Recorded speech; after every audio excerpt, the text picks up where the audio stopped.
Hello, everybody. Welcome back. You're listening to the Beats and Beans podcast. You've caught me on a very good day. I'm celebrating. I'm excited. Today is launch day of a new coffee. It's called Love Song, and it is super, super special. And I'm just going to shamelessly talk about it and promote it because I can. Sue me. So this is a really, really limited run of coffee that we're going to be doing for basically February. It's a Valentine's themed coffee, but it's very, very limited. We've only got 50 bags available. So if you are interested in it, you're going to need to get in quick. We're going to be shipping as of next week.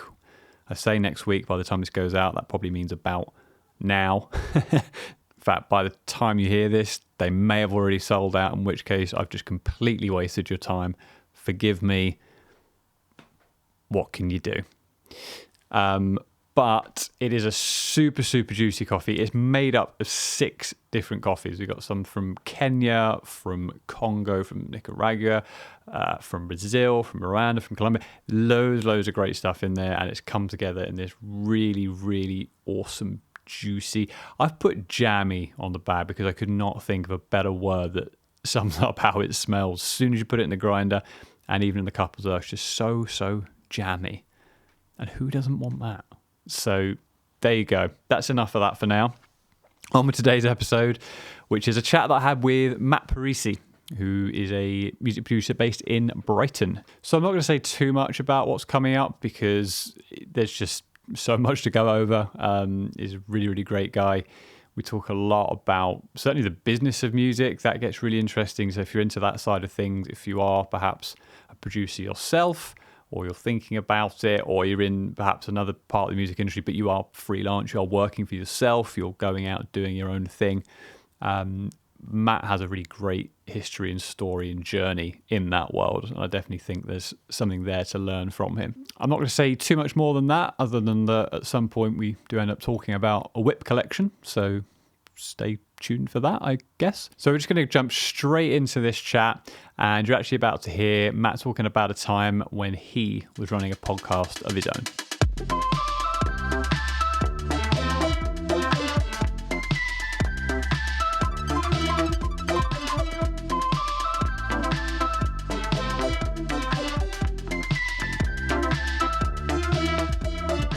Like I'm a big believer in providing value, you know.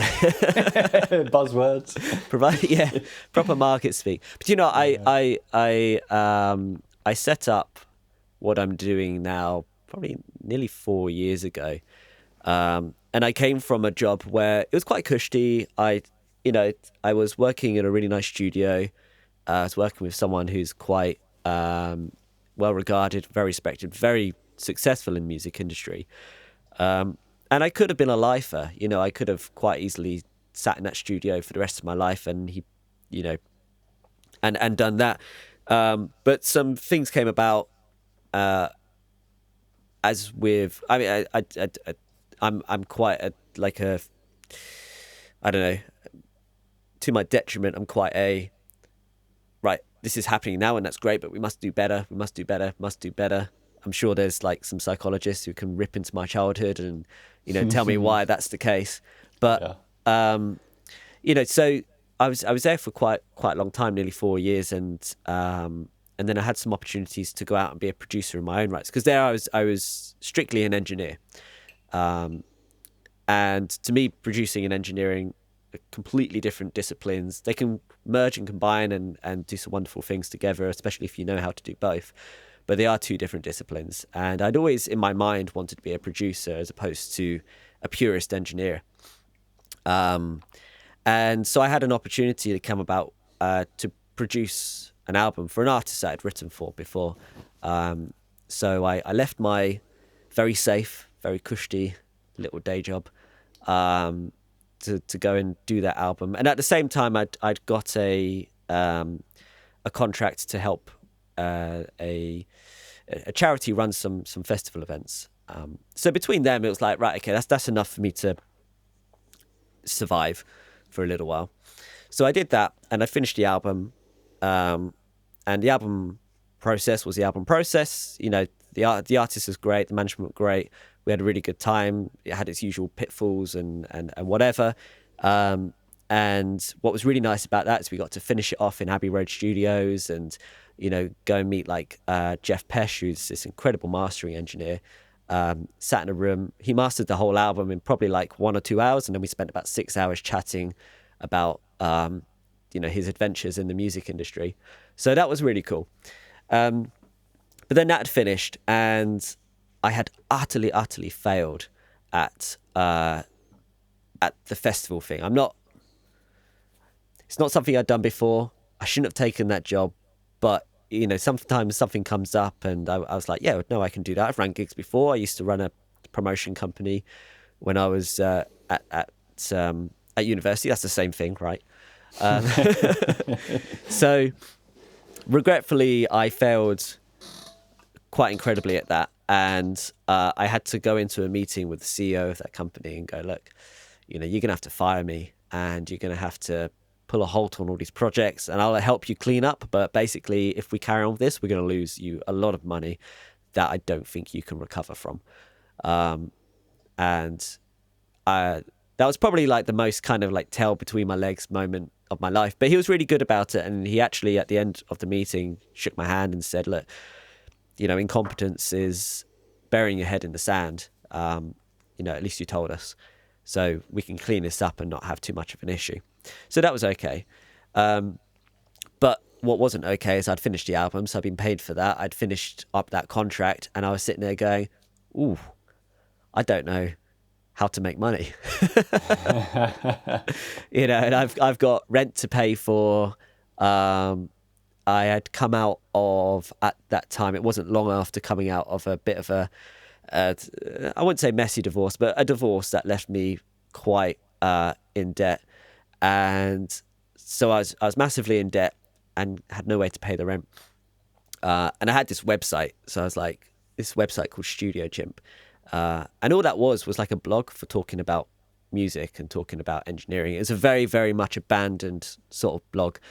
So I thought, you know what, let's see if I can get some mix work going. I've got some tannoys, I've got a laptop, I've got old Scarlett, Focusrite Scarlett interface. So it's like, I could probably get some mix work whilst, I'm trying to find a job. In fact, I was looking at marketing jobs, and I was looking at something completely different from music, because I kind of thought maybe this is the end of the road for me. So I just started working on that, and luckily, although I didn't feel this at the time, I couldn't get a job anywhere.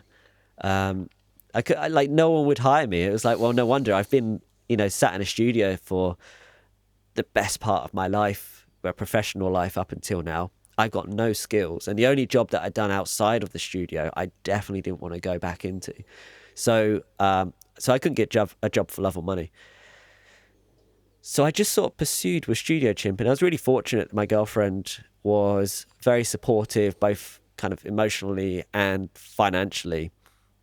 Neither of us were particularly, had access to a lot of money, but we could just scrape by.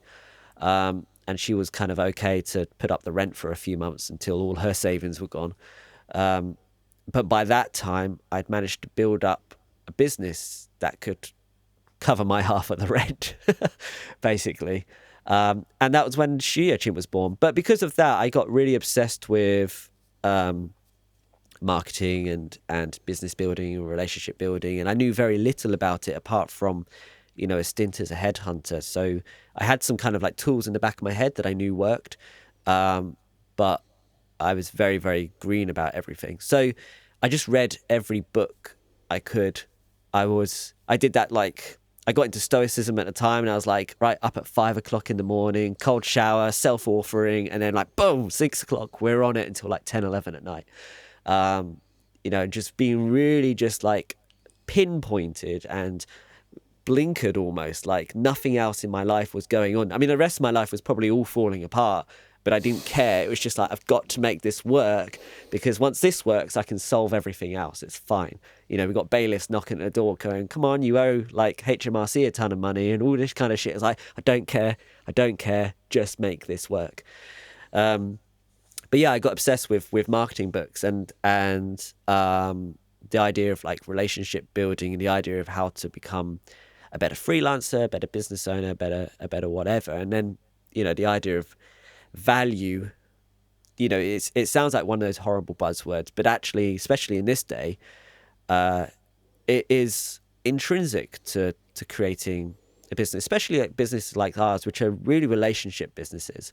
At the end of the day, it's about making friends and genuine relationships with people, not just right, you're my friend because you pay me money to do something. It's a genuine sort of connection. In that, yeah, there's some financial transactions going on, but there's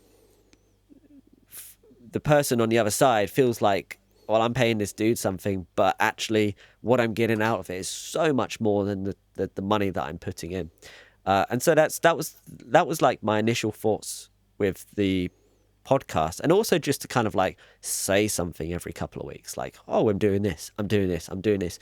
Like, the problem with being a producer or an engineer, I find my job really exciting and interesting. But how many like shots of a studio desk can you put up on Instagram? Like, how many shots of my mic collection can you put up? Like, it's exciting and interesting and exotic for everyone that's not in that world. But everyone that's in that world, it's like, oh yeah, but my desk's better. Or like, yeah, but I've used that mic and I wasn't particularly fond of it. And so you get a bit like, well, I don't want to throw up the same picture every day. So the idea of a podcast was a thing. And also, if I'm being honest as well, it was a way for me to like meet people, because with a podcast, you've got a genuine reason to approach someone who you would otherwise have a door closed in your face. You wouldn't even get a reply back to your email. But podcasts are like exotic, they're new. Even now, they're still like quite new and refreshing. And so people are quite keen to be on them, even at the early days of a podcast, because they know that in the future they can grow and people come back and it's evergreen content. Stuff that's always going to be fresh to someone. So it allowed me to, even at my very, very kind of preliminary kind of stage and very kind of beginnings of it, allowed me to speak to people that I otherwise probably wouldn't have spoken to and build a small relationship with them that I could then either continue or whatever. So that was my initial reasonings behind the podcast. And in terms of what I wanted to do with it, I was initially, my thinking was like, I want to speak to full-time musicians, whether, producers, engineers, actual musicians that go out and play stuff and make, music live, or like marketeers or people in labels. And what I wanted to do was, for people who were looking to get into music full-time, is kind of show them that, actually the music industry isn't these major labels with people like getting millions and millions of streams or millions of like record sales, earning like ridiculous amount of money and living in Beverly Hill mansions. Like, that's not what the music industry is. That's like a portion of what the music industry is. It's certainly the most glamorous and hyped up version of what the music industry is, but it actually isn't the music industry. Most of the music industry is people like you and I, creating music for people who are going out on the road and playing to like 200-300 people sometimes, maybe even less, maybe slightly more, in this kind of independent scene. And especially today, with all the tools and marketing access that we've got, it's a very different landscape to what it is in the 80s and 90s and even like kind of the early 2000s. Most studios now are people's spare rooms. Mine's in my garage. That's what the studio is these days. And in fact, I think you're a fool if you want to kind of make your own like multi-roomed complex. I think, go for it, but I'm just going to rent you. I'm not going to, I'm not going to build one. That was perhaps my dream 10 years ago, but there's so many rooms available for me to rent. I'm not going to build that kind of complex because I know it's really hard to make that work. So I just wanted to like kind of showcase to people, one, the diversity of careers that are available within the music industry, and two, that you can be really successful in the industry without having without even like entering the charts, even like an iTunes chart or something. You know, there's so many avenues to be successful within the music industry. So I wanted that was my main kind of point with the podcast. Yeah, love it. I mean, there's so much in there that's relatable. I think the way that we got into music is probably very similar. Like, I mean, I had an opportunity of sorts to go and be an assistant engineer to. I won't mention his name, but he's done tons of stuff. He's engineered, Oasis. Like, he was doing big stuff in the 90s and hasn't really stopped. And it was over at Rockfield.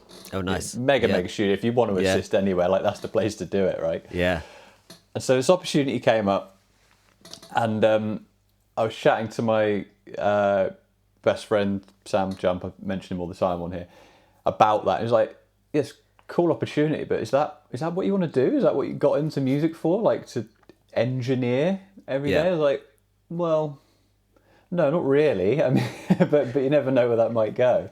It's like, dude, you'll be so bored of it. Like, you're not really the creative that people are coming to. You're going to be kind of expected to keep pretty quiet, like, just plug things in, put mics around, just do that bit. You're not going to have much creative input. Like, that'll drive you up the wall. Like, yeah, it will. so I knew I had to go, and that wasn't going to work for me. I knew I had to just produce and make my own stuff and be creative. And yeah, like, that's great. That's a good decision, but bills need paying. Like, life gets in the way. Okay, right, I've got to get a job.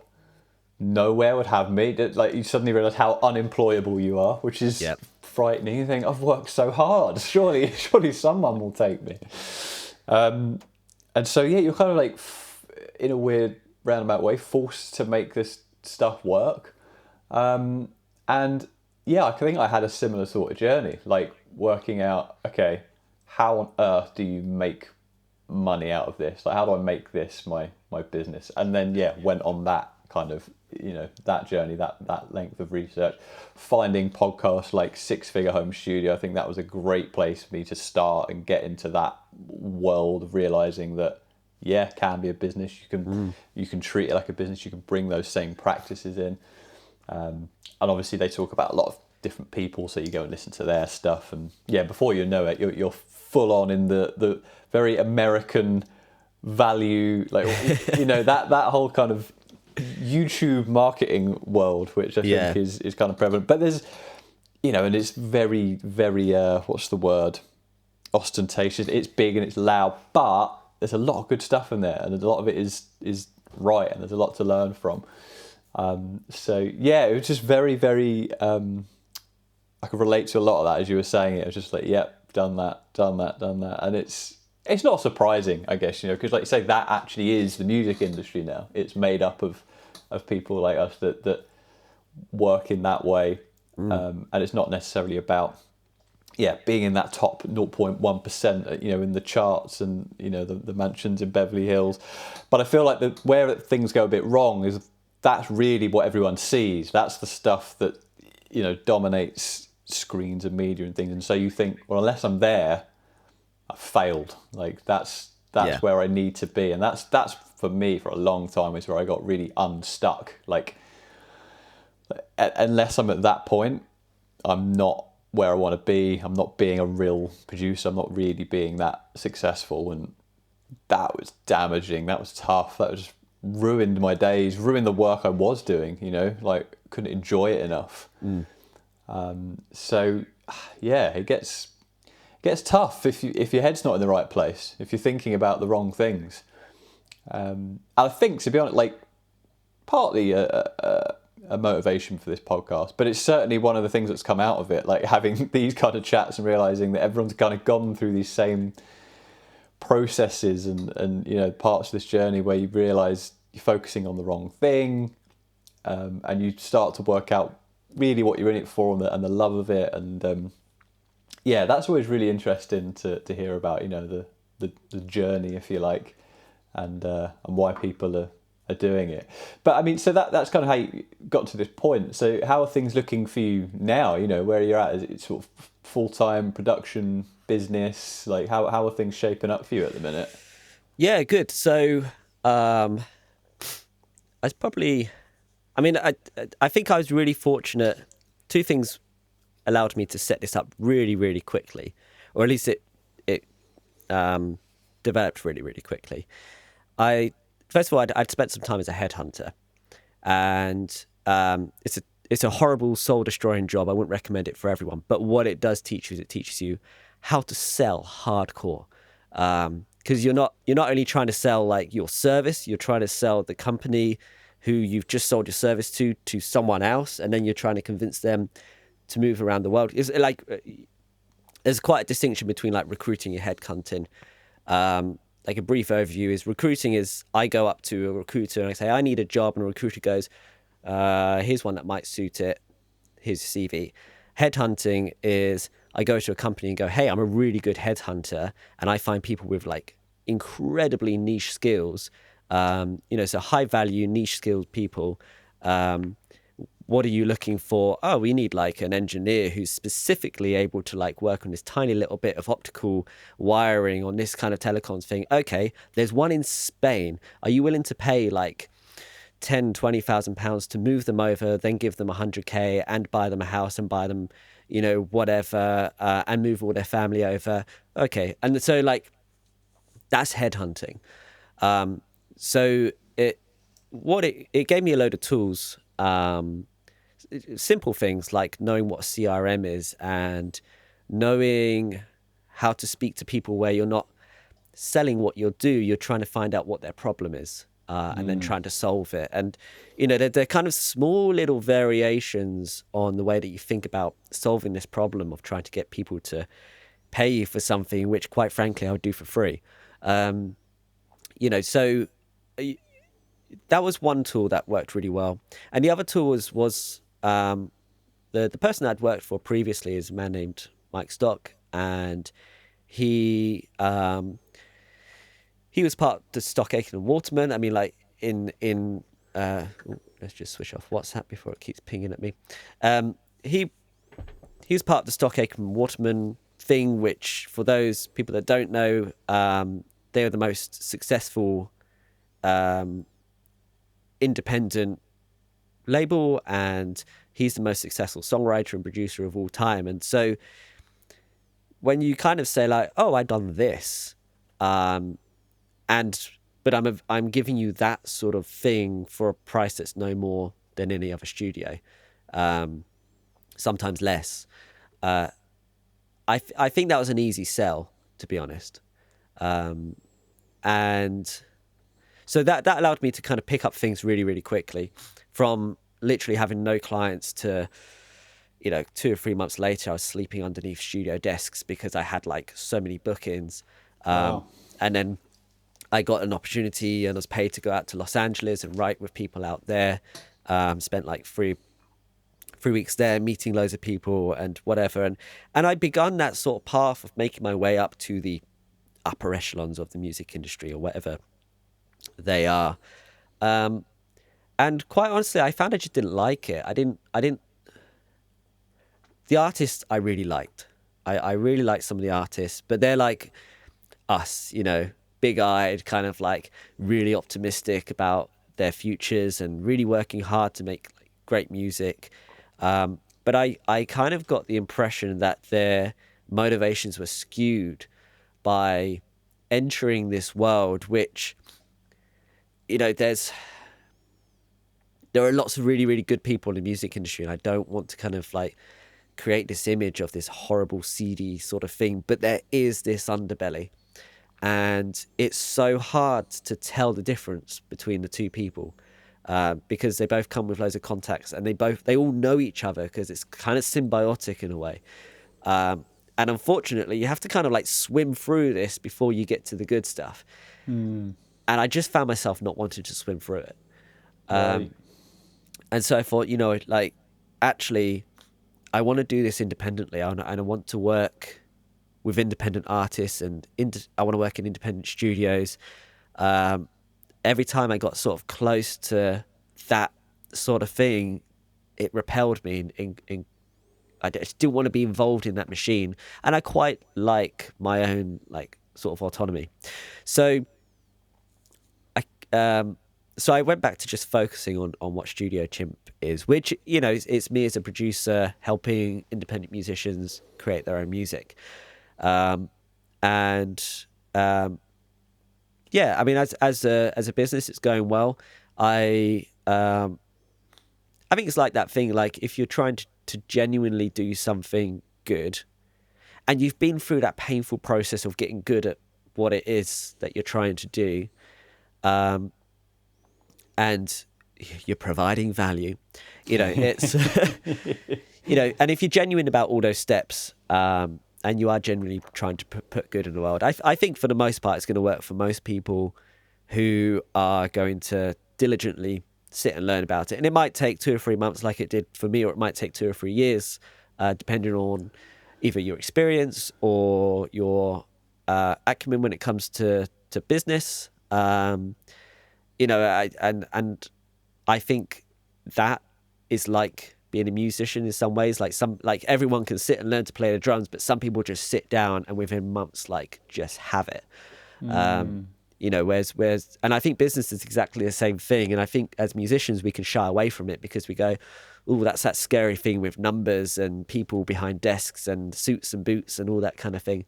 And actually, like, definitely marketing is a creative pursuit in itself. And if we can afford to look at it that way and have fun with it and, you know, get good at it. It is a skill and a process that you can get good at. So, you know, now it's got to the point, and it probably got to the point about a year or so ago where it's like, right, I can start shedding things that I don't particularly want to do and start focusing in on exactly what I want to do, what kind of music I want to write, what kind of producer am I? You know, kind of all that sort of stuff. Like, how do I want to be represented as a producer? I mean, you mentioned the, you know, Brian Hood's podcast, the six-figure home studio income, which is a great resource. I mean, it is very American, but it is still a great resource. And I didn't quite want to be an online personality. The reason I'm a producer is because I don't actually want to be at the front of everything. Yeah. You know, I would have been a lead singer in a band if I wanted to be that. But, you know, but what they can teach you a lot of things. So they talk about finding your niche. Yes. So, yeah, I think, like, you have to go through this thing of just working with everything and everyone and seeing what kind of comes your way, and then you develop your niche out of that. And so about a year ago, I was like, right, you know, what do I want to be? I mean, like, in an ideal world, I would be Trent Reznor, but you know, in terms of his production style and the way he creates music, I think it's really interesting and whatever. So I at least kind of went, right, okay, I'm going to go down the alternative pop sort of path. You know, it's I'm a big fan of pop music, but I kind of like the dirty, grungy sort of, you know, I was raised on, like, new metal. That was my way in. And, you know, that was kind of like post that 90s thing where it was okay to be really dark and very gritty. And so new metal sort of like took that and maybe like gave it a bit of a sheen. But you still had, like, you know, people kicking around like Trent Reznor and like Manson, you know, obviously Fall From Grace. But at the time, you know, that was what turned me on to Fall From Grace. I don't know if you can describe. He fell from somewhere. I don't think he fell from grace. But you know, so I always liked that gritty rawness, that dirtiness. And when I was a teenager, I had some girlfriends from families that were, you know, a little bit, you know, and so I was hanging around with some of, like, the older punks and the older, like, goths and being around those people who lived this alternative lifestyle and, you know, they were so bohemian and the parties that they threw, even in their 30s and 40s. And I was like, yes, this is what I want. And as an adult, you look back at it and you go, yeah, I'm not quite sure that's exactly what I want. But as a teenager, you're sort of like, this is amazing. Like, I'm sitting getting drunk with my girlfriend's mum, who's a dominatrix, and she's like, show me her whip collection. Like, This is my ideal existence right now. This is character shaping stuff. Yeah, as like a horny alternative teenager, you're like, this is amazing. Oh dear, that's great. Well, I didn't expect that, but yeah, they do kind of. I guess like you know, all that stuff in a weird way, is how you end up sort of finding your thing, right, and having that wide eclectic range of experiences. It's kind of an important thing, because you don't know what you want when you're young. You just, how can you? No. But it's all good, and you experiment and you make mistakes and you kind of work out what it is that you want to do, I guess, is one thing, and what you're good at, and then what the world kind of wants from you as well. Like, it's all well and good being great at saying you want to do it, but if no one's after it, it's going to be very hard to make that happen. So there's this very, very small crossover, isn't there, that I think you can kind of try and find, and sort of if you manage to, you're getting to that point, and like you say, in a sort of a 2-3 month period, went from more or less nothing to going that way. I think that's a hell of an achievement, and something that you said earlier, but you managed to build your business to a point of paying your half of the rent, and you kind of laugh. Like, I think that's an amazing thing. Like, that's such a big, huge milestone, because that's not easy. Doing no. something off your own back, just to get to that point, just to get to a point where you could earn the same amount as having a part-time job anywhere that's paying minimum wage. Just to get to that place is so difficult and takes such a long time, and I think that can't be underestimated. And so for those like yourself and that have managed to go to that point and beyond, like, round of applause, because that's it's so tough, and it doesn't sound it, does it? To just get by on making art, essentially, and especially when you consider, you think of music as a quite the glitz and the glamour, and there's definitely money in it somewhere, because you see the studios, you see the gear, you see the artists and the rolling around in cars and whatever else. So you think, well, there's definitely money in there, obviously. Yeah. So how's it so tough to get to that point of even just the bare minimum? But there's so many people wanting to do it that it's a really tough industry. And so, and that the finding the niche thing, I think, is actually something I almost tried to do too soon. Right. Because I heard about it, like, okay, that makes sense. Let's do that. That's finally the thing I want to do. So I started turning down work left, right, and centre, unless it was this one specific thing. Yep. And it's like, well, there's not enough of that. I'm now not busy enough, and so I think I made a mistake of doing that too soon, and probably saying no to too many things without really being in a place of like having enough to turn down. And I think the way you've done it, getting to that point where you're sleeping under studio desks, you're that busy that you need to turn stuff down. You can afford to become more of a niche. Like, that's a great place to be. That's a really exciting part of your career, right? Yeah, no, it definitely is. And that wisdom didn't come from me. Like, it's loads of people who've done it before and failed before me, and it was at some book I read. I'm trying to think what the name is. It's a good book. It's a really good book. It's been my Bible, and I can't remember the name. And one of his points was that you can start to niche down, but only, it's like you can charge more when you're getting way too much work. That's when you can charge more, because people say like, oh, when can I charge? How much should I charge? Well, do you know what? Like, put yourself out for a price, and if you get some work, great. If you're getting too much work, bring your prices up. If you're not getting enough work, bring them down. The as the capitalists will say, the market will decide your price. And there is a lot of truth in that. And also, when it gets to a point where you're getting a lot of work, that's when you decide, well, okay, I don't particularly want to do that project over there. It's just not my thing. And then you can do that incredibly gracious thing as a producer and go, do you know what? This one isn't for me, but I really like what you're doing, and I'm going to pass you over to my friend who's a really great producer. I think blah, blah, blah, blah, blah. And like, that's such a wonderful email because the ego inflation you get from that. Look how gracious I am. I'm batting away work and giving it to my friends, which happens a lot in this industry. We actually, I think we're lucky that in this industry we are surrounded by very gracious people who, you don't go into music to make a ton of money. You're lucky if you do. Well, what you say. I think people do. I think that is the mistake. I think. Well, it's part. Well, what? It's a mistake I made. I thought I saw the Beverly Hills, the LA lifestyle. I thought, sure. Well, that can be me. Like that looks great. Yeah. Well, I mean, look, I was 14 and I wanted to be a rock star, so I picked up a guitar, thinking, well, that's it now. I'm just going to be a rock star. Yeah. And hasn't happened yet, but it's still going to happen.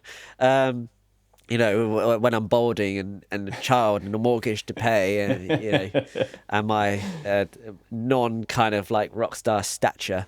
No, I mean, like, we're all attracted by the bright lights, aren't we?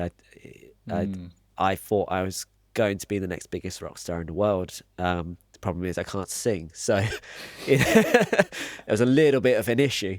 Plenty of rock stars that can't sing. I won't worry about that. Yeah, but also I was crap on stage. So I think that's why I went for the guitar. It's like, do you know what? Like, I can control this beast, and it's not like the bassist or the drummer where the girls are still attracted to guitarists, aren't they? I mean, the reality is actually if you're a really good guitarist, then it's all the like sweaty, dorky men that come up to you like, oh, that's really, really good. Thanks.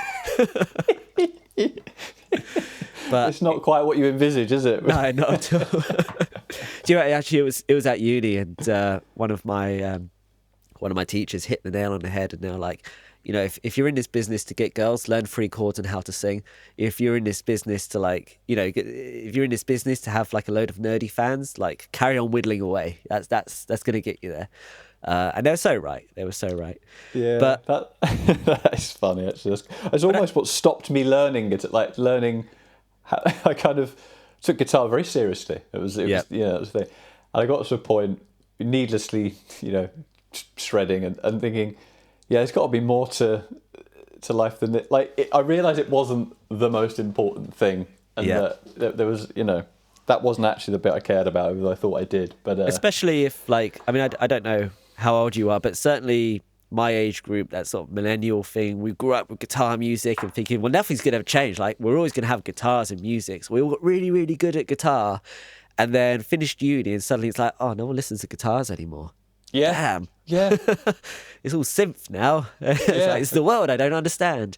I grew up with Guns N' Roses, and they weren't around for a long time. I know. Like, no one's going to stop listening to Guns N' Roses, right? What do you mean no one wants a 3-minute guitar solo? That's what I've spent my whole teenage years learning. I know. And like every time I go to like showcases or anything now, you always hear like the old boys going, guitar music is coming back. I'm like, is it? I mean, actually, to be fair, I think it is, genuinely. Like, certainly I saw kind of like a real sea change over the last sort of year when 14, 15-year-old kids are coming into studios with bands and going like, oh yeah, no, we listen to like Oasis and Nirvana. Oh, wow, really? And kind of things like that. And I'm like, yes. And like, I went bowling the other day, which is something I don't do, but went out with my missus. We're on, like, we've got a kid and he's just over 2 now. So we're like, come on, let's go dating again. Let's do this. So we went bowling, like proper teenage dating sort of thing. And there was lots of like young people around. And I was looking, it was like, geez, they all dressed like I did when I was a teenager. This is cool. It's coming back. I might be relevant again. Yeah, it might be cool again. Yeah, that's the dream, isn't it? Love that. Well, there's a couple of things in there I think are worth just circling back to. But, you're kind of touching on relationships in music, right? Like, the people you work with. That for me has been such a big key thing, and kind of like, navigating all the noise and the troubles of music, and making good relationships with people, and just sitting down and chatting. And I mean, that is where the whole coffee thing came from, right? It was born out of the relationship and conversation element of music. So I mean, how does that sort of thing look for you? How does kind of making friends in music play out as a producer, and how's that sort of affected your career? Yeah, so I mean, I kind of have two rules for people that I work with. And this wasn't a rule when I first started because, you know, you just sort of like, you want to work with me? Great. Yes. Okay, come in. And that rule is, would I go to the pub with this person and sit down for a drink? You know, not necessarily like, is this person going to be your next best friend? But could I like stand to like just go and sit with them and chat? Like, would I do that? And then musically, can I find something that I genuinely love about it? Now, it doesn't have to be like, I will listen to this record in my spare time, but is there something about this record or something about their song that really turns me on? And that can be down to like, I love like the way their drummer plays, or, you know, they've got a really good use of melody, or their lyric writing is like something I think that's quite special, you know. And so once those two rules have at least allowed me to make sure that I'm always surrounded people that I could like on a very genuine sort of level. And I think then as a producer, it's really hard to kind of talk about this and not make it sound like there's something contrived about it or conceited. But it's your job as a producer, I think, to make people in the room really, really comfortable. And the only way to do that is to get at their sort of level. And, you know, you have to be able to read people very, very quickly and go, okay, you're that kind of person and you're going to react to this type of personality. And that's not to say that I'm going to bend my personality to any sort of person, but we all are a myriad of different kind of personalities mixed into one, and we just kind of skew into one area depending pretty on malleable in a scenario, aren't we? Yeah. And I think if you're not, then you're probably quite a boring person. But, you know, it's so you kind of like just read people and go, okay, you're a bunch of young kids. I'm going to go back to being a young kid in a band and finding this all like very rock and roll and very, very cool and dreaming about like kind of stadium gigs. And then when I'm with an older client, I might be like, well, look, I'm going to go back to my kind of songwriting, love of the craft, kind of like personality. And then when I'm with my kind of more alternative guys, I'm like, right, we're back into like, you know, screw the world, screw the system. Like, we're going to destroy it from the inside out, kind of like. So you just like kind of working into your different personalities depending on who you're with. And I think that's something that comes naturally. I don't think that's something you sit there and like kind of really kind of, who do I have to be today? I think it's just like you become part of it, and it's only when thinking back you go, oh yeah, I do sort of do that. It's sort of like apparently it's very common with musical people, but you know, when you're speaking to someone who has an accent, I don't know about you, I start picking up their accent a little bit, and then you kind of catch yourself doing it and you go, God, am I being racist right now? Like, yeah. Especially with Australians. My missus is Australian, and I kind of pick up on a lot of her mannerisms when I've hung around with her a lot, and to the point where I was going out and people saying like, you're Australian, like you don't sound Australian, but you say some things that are very Australian. And it was like, no, I'm definitely not Australian, but thank you for saying that, because my missus tells me that my mock Australian accent is terrible. But you know, so you sort of pick up on whatever, and you know, and then I think you just have to be genuinely interested in their lives, and genuinely interested in who they are as people and what their ambitions are and what their, you know, because like people are attracted to music for that very glitzy kind of thing. Everyone wants to be the biggest band in the world, and then I think we all go through a process of maturing and actually start to fall in love with the craft itself and falling in love with that process. And that's something that we can all connect with. That's something, even if there's like an artist who's like, I've worked with hip hop artists and I've never particularly been into hip hop, and it's actually only in my later life that I've kind of like really grown to understand the genre and love it and appreciate it. And I probably won't throw on a lot of hip hop in my day, but you know, when I do, I'm like, there is something magical about it that I didn't quite understand. And that's only through working with hip hop artists and sort of seeing their love and their creativity and the way they go about sort of writing things. So, yeah, I think you've got to kind of like admire who you're working with and want to form a real genuine relationship with them. But also like if I work with someone and I've told studios before, like after I've worked with someone, it's like, do you know what, don't book me with that person again. Like there's nothing wrong with them, it's just You're not clicking. Like, we're not clicking, and they're probably going to be better with someone else, and they're going to have a better time. They're going to more likely rebook. And I personally just don't want, I don't want to waste their time. I think it's a lack of respect to kind of like just take people's money, especially when they're pursuing their lifelong kind of goals and their dreams and ambitions. And even if that's just to create the record, they don't particularly have any ambitions other than that. I think great relationships come out of a genuine respect and love and care for what people do, and wanting to serve them the best way that you can. We're, as a producer, it's very, very easy to kind of take center stage. We control, the man who controls the mouse is the king, is that sort of thing in a studio these days. It's not like before.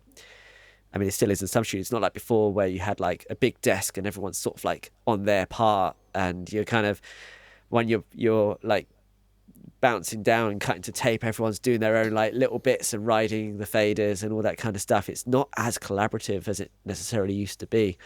And so it's your job as the producer, sitting in the chair, sometimes with your back to everyone in the room, to make sure that everyone feels really included in the process and that you're hearing everyone's voice and in the best way possible, distilling everything that is good about them into that record, as opposed to kind of getting in the way and putting your voice on that record, which is always going to be an element of. But yeah, and they've come to you for that as well, I suppose, haven't they? But yeah, that being a really there, you're just listening, aren't you? You're just facilitating, I guess, and that's that's a really, really key thing. I always like to call it like translating. I'm hearing what they're saying, and I'm trying to translate that the best I can into the record that they're trying to make. Yeah, I love that. That's a great way to think of it. I really like that. And I mean, what about relationships outside of music? I mean, you mentioned earlier you've been through a divorce, you got a kid now. Like, how has working in music affected the rest of your life? Because I think that's can often get in the way, especially when you're setting up a business, you're putting tons and tons of time into it, and like you say, you had bailiffs at the door, and you were blinkered on setting this thing up right. So I dare say somewhere along the way there was some collateral. Like, how have you found navigating that kind of thing? Well, yeah, I mean, as a very early divorcee, you learn a lot going through that process, and that was just a matter of really two people who, in a different situation, certainly weren't bad people, but together made a very rocky, perhaps even toxic sort of pairing.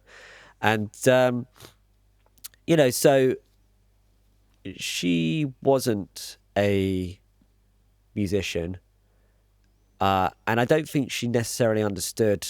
Like, even though I was working full-time in music, she was like, well, why are you still working on the weekends? Why are you still, like, booking things in the evening? Like, you've got your dream job. And I was like, it's really hard to explain to someone that even though what you're doing looks to be the kind of dream scenario, if you want to be an engineer, working in a multi-million-pound studio as the head engineer for one of the most successful people in the UK in music, that looks like a dream scenario. Like, in any other industry, that is the dream scenario. And to try and explain that I wasn't being like creatively fulfilled, and I was actually working towards something else, and unfortunately cutting in to the time, where it should have been more focused on our relationship.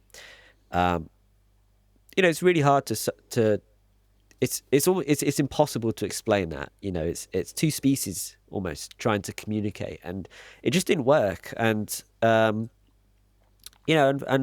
that ended in a divorce. And But which I think, it's definitely turned out better for me, and I'm sure it's turned out a lot better for her. The person I'm with now, she's great. She's a musician herself, and so she's kind of ridden that ride. She's been in the opera world, which is so cutthroat. Like, if we think the pop industry is cutthroat, like, geez, like the opera world, you sneeze during a performance and you're blacklisted, and like, that's it. Oh, really? Wow. Okay. You are not working ever again. Like, it's so hard. Wow. And she knows that thing of, like, she's sung on like some of the greatest stages in the world, and she knows what it is to be almost there but not quite, and knowing just how much you have to work to go one step higher. And so she was always really, and she still is, very, very supportive of that. And I think that's been my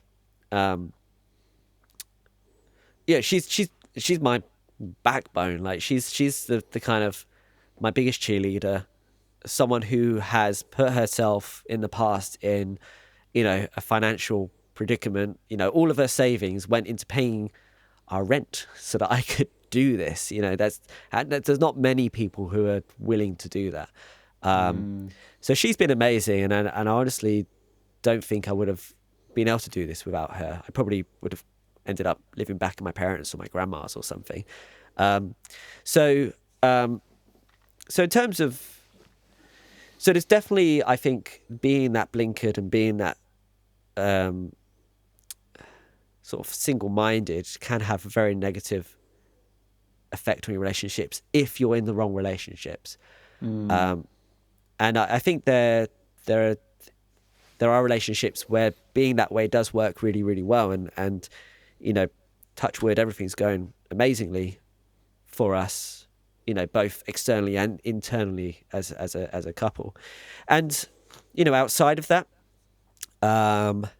I've always had like a really good supportive family, quite a large family on both sides, and we all talk generally, and so I've always had that safety net of knowing, do you know what, even, and this was a Stoic thing. I mentioned that very briefly earlier, and one of like a key lesson with Stoicism is kind of negative thinking, but following it through, going like, what's the worst that can happen? And it's like, well, okay, if I can't get a job, then I just have to work really, really hard at my business, and if my business fails, well, then I can't pay my rent. I mean, it's at the time I was renting, not mortgaging.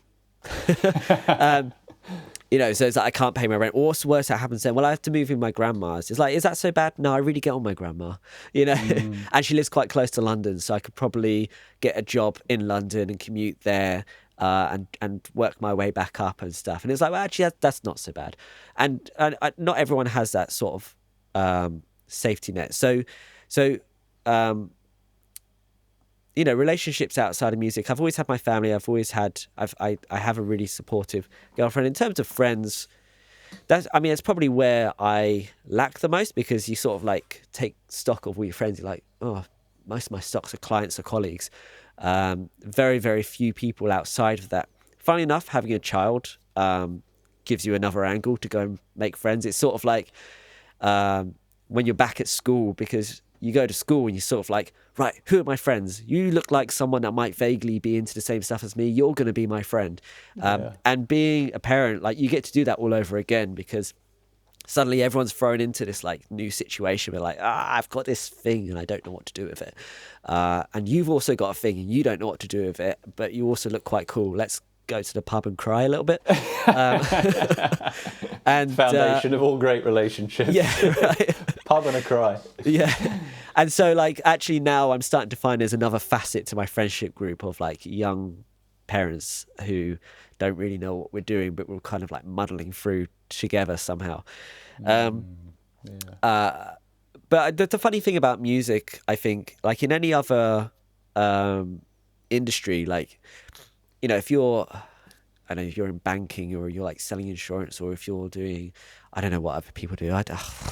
But like if you say like, oh yeah, I work full time and I'm pretty like senior at what I do, and I've been doing, this and this and this, and I work for X company. You go, oh yeah, well, that's quite impressive. Well done, you. You know, oh, you work in music. What records have you done that I may have heard of? Ugh. Yeah. That's always the first And you're one, like, isn't it? well, look, I've bought my house. I'm paying a mortgage pretty successfully. I'm raising a family on what I do, and it sounds gross to say it, but I'm like, I know my income is really, really good. What more do you want from me? It's like, yeah, but I've never heard of any of the records you've done. And that's a really funny thing in music. You have to like kind of convince people it's going okay. And you go to like your family events and whatever, and you get your uncle coming up to you going like, is it all going okay? Like, how's the music going? How's the music going? And you're like, God, I hate it. You're convinced. Yeah, how's the music thing going? It's going really well, I can assure you. I'm not broke. How's the music thing going? I don't know, Uncle. How's your bricklaying thing going? Yeah. You sort of like, it's very similar to the reaction you get after a divorce. How's it all going? Right. Okay. That head cocked to the side, like expecting a really, it's a struggle. Do you think there's something in that then that the moment you say you're working in music, it comes with this instant like, oh, that's a struggle. That's a negative thing that you must be going through. Yeah, no, right. It's because like, unless you are working with, the Lady Gagas and the Ed Sheerans and the Adeles of this world, it's like, well, you mustn't be doing very well. Because, as we were saying earlier, that's not the industry. That's the industry that's sort of highlighted to people, and people don't realise there's a whole other thing, which is much bigger in terms of the amount of people working in it, and in my view, much more interesting. Trying to explain to muggles that actually there's this whole thing and it's very, very cool. Just because you're not part of it, it doesn't mean that it isn't big. Like, it might be like sort of in the realm of Soho kind of hipsters listening to their vinyls and going to gigs where it's like, there's 90 people going, but that is still like a really successful and thriving industry in itself, and it's really interesting, exciting, and to me that's where the most innovative music is happening. And trying to explain that to someone like, in the real world, your value is kind of marked on how much money you're earning and what the seniority of your job position is. Whereas in music, it's like anyone can come out of university and go, well, I'm a producer now because I've just called myself a producer. There's no work to get there. There's, you can just put that badge on yourself. Someone doesn't have to give that to you. Put it on your Instagram bio and it's done. Well, you're employed. Exactly. And that's probably why we all have a little bit of, what's the word? It's right on the tip of my tongue. Anyway, so, where you're sort of waiting for people to catch you out and go, you're not that. Like, that imposter syndrome. Imposter syndrome. It's exactly that. Yeah. So we probably all have a little bit of that because we've given ourselves that title. No one's come to us and go, you have earned this, And so, it's because there's no sort of like, in the old days, and I was lucky enough to go through this process. In the old days, you started off making cups of tea and sweeping the floor.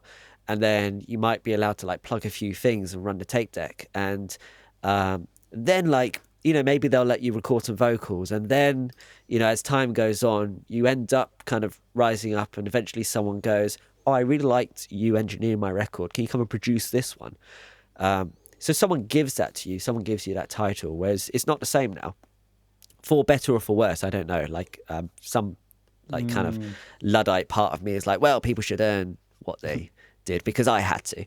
But the other part of me goes, well, actually, geez, I wish I could have jumped out of uni and gone, no, I'm a producer now, and have that kind of thing of, I don't know, that confidence to say that. There's something interesting you said. Like, I think your value system and your metrics of success is such a vital thing to really sit down, think about, and get right if you're working in music, because it will not align with what others around you that don't understand it think success in that industry is. And I think maybe this is where all this comes from. When the world is telling you that success in music is LA, big producer, that sort of thing. Yeah. You're working with Beyonce. The world is telling you that, and you get into it, and you don't reassess that at all. You don't have anything better to think about, and you've not really sat down and appreciated your own value system. This is why people get frustrated and drop out of it, and they think they're not successful. But it's something that for the last couple of weeks or so, actually, I've really started to reassess, like my personal value system. What do I actually value? What do I think is being successful? And to be honest, you said it a second ago, like, look, I'm providing for a family, like I'm doing what I love. Like those two things for me, like that is just huge. Like to be able to, let's just say, provide just a normal standard of life, right? For yourself, your missus, your kid, doing that with the thing that you love doing, like that is just everything to me. Yeah. Like that's just insane. Like how things don't get much better than that. And I think when you have that slightly healthier value system, you can then work towards that and realize you're doing that every day and be so much happier and not frustrated that you're not in this, like magical top 1% of whatever. There's a book I'd read recently. I'm a big fan of this guy, Darren Brown, who everyone kind of knows as a magician, but when you start reading his books, you sort of see him as more of a philosopher and a psychologist. And he put it in this really interesting way. It's like you spend your younger part of your life finding your place in the world and trying to cement who you are to everyone else. And then as you get older, you start actually flipping that and going, it's not necessarily about how everyone else perceives me. It's about, have I lived in accordance with my own values, and how do I see myself? And those external things become less interesting. I think it's maybe like the mind's way of making us not worry too much about how much we achieved in our younger lives. Like when we're younger, we want to like travel up that hierarchy and become the upper echelons of the tribe that we're part of, whether that's in music, whether that's in politics or banking. As I say, I don't know what other people do. So we're all trying to like strive to climb that greasy pole and establish ourselves in the world, and everyone looks at us and goes, look at them, they got the nice house and the flashy car and the flashy badge which says a really cool job title. And then as we get older, we look for more internal validation. How our happiness doesn't come from those things. And music's no different. Like when we're younger, it's all about that external validation. How many people are coming to our gigs? How many people are liking us on Instagram? Especially because like our validation's so public now. How many, like if you have less than 1,000 followers on Instagram, you are irrelevant. Yeah. And that's the nuts. magic number, isn't it? Yeah, it's 1,000. Like I remember like working so hard on my Instagram just to get it to above 1,000, because it's like people just suddenly take you seriously. In fact, before that, I worked really hard to get my Facebook page like above 10,000. I thought like if I can get 10,000 followers, then like everyone would just like be clamoring to work with me. The truth is very, very different. And actually something I wanted to kind of talk about is this idea of numbers, because I think once you can get past that, your life actually, and your income and your way of thinking about how you market and talk to people and build relationships, and that completely changes. And you'll do a lot better out of it. But to go on about sort of the shifting and changing of our values and what we want to do in the world. Like I still have a lot of ambition. I'm working with an artist now, very much full time, and I want this to be my swan song. I want this to be the thing that goes like, if I say, I'm working with this artist, they can look at that artist, and even if they've not heard them, at least look at what we're doing and go, holy crap, like this is awesome.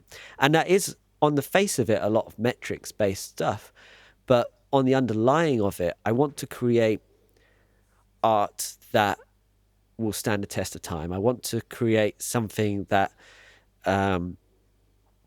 you can look at as an outsider and go, that is genuinely really incredible stuff. And, you know, like part of me still wants validation from the industry itself. I would love to get a pat on the back from, you know, someone like, I don't know, like the Music Producers Guild, or, you know, everyone dreams of like the Grammy. Like, I'd still love that sort of external validation. Will I get it? Probably not. Like, it's probably not on my event horizon, and that's fine. I can survive if I don't get it, but I would still love it. And I guess like I'm hoping for that at some point in my life, it becomes so irrelevant. Like, I'm just really not bothered by it. So I think we're all still forever going to be on that journey of kind of trying to figure out what success means to us, trying to strip away external validation for us to not worry about it so much. But when we are in such a metric based business, you know, you're judged by your fan base, not by the quality of your work. It's very, very hard to kind of step away from that. And, you know, I wouldn't have Instagram, I wouldn't have Facebook, I wouldn't have all of these things if I wasn't in the music industry or wasn't in a role where it was kind of necessary. And I think I had to spend a lot of time trying to look at them as tools as opposed to places to go to kind of like do anything on, other than using it as a tool and a way to kind of communicate to people and reach out and meet new people and make new friends and, you know, hopefully pay my mortgage. But once I did get there, and a phrase from a really interesting marketer called Seth Godin, which, you know, anyone that kind of steps into the marketing world goes like, bloody Seth Godin, like he is God, you know, amongst marketeers. And in his book, This Is Marketing, and he's spoken about it before with his book, I think it's called Tribes, or it's got the word tribe in it. And he speaks about this idea of your minimal viable market. And so when you like break that down to what that is, it's literally just like, what's the least amount of people you need to be buying from you in order to make your business work? Now, for me as a producer, I came to the idea that it's probably about 12 to 20 people a year. You know, if we're talking sort of larger scale projects, you know, and medium scale projects, you know, you probably only need one or two larger projects, and that's pretty good. You know, as someone selling coffee, I don't know, like how many units you have to shift. Maybe 1,000 units a month will keep everything going pretty tightly and turning over a profit. As an artist, and this is where things really kind of clicked into place for me, and it's like completely changed my philosophy on working with artists and what success for an artist can mean. We can look at 1,000 people, 1,000 fans, and go, that's what it is. Now, about a year or so ago, I suddenly noticed everyone on YouTube going, the 1,000 fan theory, you know, and that was suddenly like a really, really big thing. But actually, it comes from this futurist called Kevin Kelly. Years and years and years ago, he wrote an article online, which is free for everyone to write, and it's, you know, 1,000 True Fans. If you Google Kevin Kelly, type in 1,000 True Fans, it's not a long read. I suggest you read it. And again, I learned this from Seth Godin, you know, one of his many books. And so I read that article, and then, you know, you start looking at artists like, oh no, her name's like slipped out of my mind, but she was one of the Dresden Dolls, Amanda Palmer. Yep. And, you know, she was like kind of one of the first people to kind of take that theory and go, do you know what? Let's go direct to fans. Let's speak to a much smaller fan base, but get them super excited. You know, and the idea of 1,000 fans, if you had 1,000 people each paying for £100 worth of merch a year, that's 100 grand. As an artist, if you can't live on 100 grand a year, something's going wrong. But, you know, and I took that theory with, when I was working at Mike Stocks, we were working on a Shane Ward album, and we'd kind of like re-energized about 3,000 people in his fan base and got them super excited. And with just those 3,000 people, we got him in the charts again, and we got him in Radio 2 and all of these kind of things. And, you know, when it was released, it was it was number 2 in the independent music charts. You know, and it only wasn't number 1 because we bloody picked the week that the Prodigy released their album, and they decided to do it independently. And like Right. we would have been number 1, and we were like, I think we were 14 or 17 or something like that in the, you know, in the entire charts, in the UK charts, and that was with 3,000 people, and you kind of like suddenly you go, oh wait a minute, we don't need millions of people listening to what we do. Some artists can survive very, very happily with like 500, and suddenly you sort of like change the way you approach things, and you start going, actually, I can know 100 to 200 people fairly well, so I can go out and start reaching out to people and making fans at this kind of much smaller level, as a producer at an even smaller level, and start building like really good, strong relationships with people who believe enough in what I do, or love what I do enough to send some money my way and support me doing it. And suddenly it then becomes possible for everyone who is good at what they're doing to make it work for them. Because, you know, if you like it, chances are there's 1,000 people in the world who like it. And with the tools that are available to us right now, it's not that expensive to find those 1,000 people. So it makes sense to me to start your journey just searching for that 1,000 instead of going like, I must be that upper echelon. And that's kind of the philosophy I take now with artists. And that's led me to this kind of Nobody's Wolfchild project, where we're like, right, let's put that to the test now. I've kind of spoken to a lot of artists with that. I consulted with a lot of artists, kind of like putting them on this path, and a lot of them have gone and done that and done it like fairly successfully, or are still on that path to doing it. And now it's like, right, let's do this with a brand new project. But I think also for your mental health, like switching that over and going, actually, I don't need legions of fans. I don't need 1 million people turning up to my concerts. Like, I just need a few hundred. And that would work really, really well for me.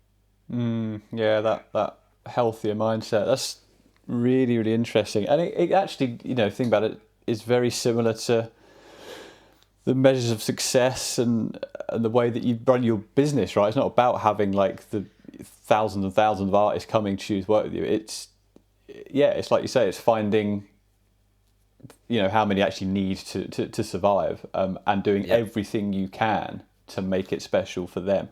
And so, yeah, it's almost like for artists, you know, is the approach, go out and make 100 friends, like, and kind of treat them that way. And yeah, it's super interesting, because I always hear, you know, I think we've all heard that, you know, find 1,000 fans, they spend £100, use £100 a year, easy.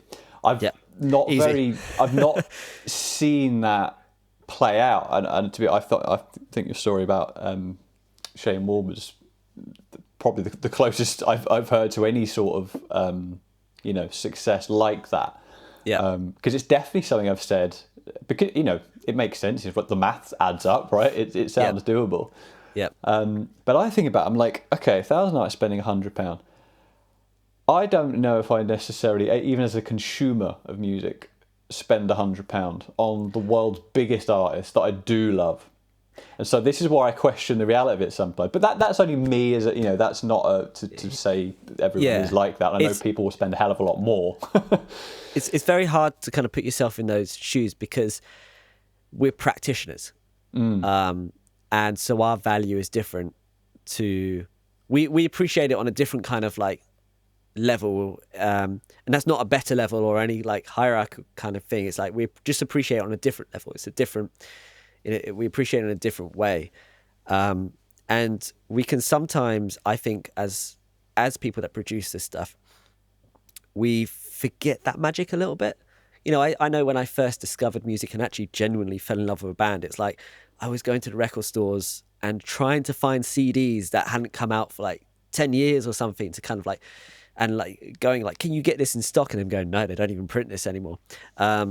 And searching amongst your friends to say like, do you have that CD and do you want to sell it to me? Or buying a magazine just because like there's like a 200-word paragraph written about this artist that you've just fallen in love with. And it's very hard as you kind of become older and cynical about this industry to remember just how much you loved it when you first discovered it. And I feel very, very jealous of people who are still our age and older who love it just as much. And you know, it is hard to imagine it, but you know, when you're a teenager, all of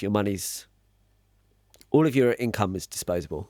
And when you're in your sort of 40s and 50s, you have a lot more disposable income. But us as like 20, 30-year-olds, especially the kind of millennial kind of generation where, you know, we can't afford a house because we eat too much avocado, you know, we struggle to kind of think that we would spend £100 on anything other than stuff we actually need in our lives. But, you know, I think the reality is that, and I think, you know, you say like, we don't hear of it. Well, it's because you're not part of that 1,000 person tribe. You know, there are people selling out stadiums that we've never heard of, have never been on the radio, don't appear in our Spotify algorithms. There's so many people out there doing it. But because it's confined to that kind of niche tribe, we don't hear of them. Yeah, it's really interesting. Do you find something interesting? So do you find that working in music is almost, you know, seeing through the looking glass a bit, has dampened the magic of the end product somewhat? Like, do you find listening to music has become work in a sense? Like, do you think there's an element of that? Yes and no. So, for the records that I love, it makes me love them even more because I'm appreciating on different levels, like even down to like the creativity behind them, or, you know, you're sitting there, you're just like enjoying an incredible mix. You're like, oh, that is wonderful, and gives me an incredible inferiority complex because it's like, I know I'll never be able to do that. And at the same time, there's a certain element of music that you listen to when you kind of, I taught and have taught songwriting for quite a while. And you can quickly understand that there's a very formulaic way of doing it. And once you understand what that formula is, and I used to do this in sort of like lessons and tuition, like tutorial sessions and stuff, I'd say to like, right, pick a song, and the only rule is that it has to be within the last decade, and it has to be a top 40 song. And as it plays, I would kind of describe each line before the line happens and be like, right, okay, first line, we're going to set the melody. Second line, we're going to set this is then a variation of that melody. Now we're going to go into some tension. Now we're going to release. Then it's going to drop into a bridge. The bridge is going to do this. And like describing it as the song's going on, even if I've never heard that song before. And that takes away some magic. But then at the same time, you'll hear something and it will just like, you go, oh, that was really good. And you realize they're following all those rules, but they've just done it very, very well. And so then you get like re-excited and re-energized by it, and you can kind of appreciate it from a craftsman point of view, or craft person's point of view. And so I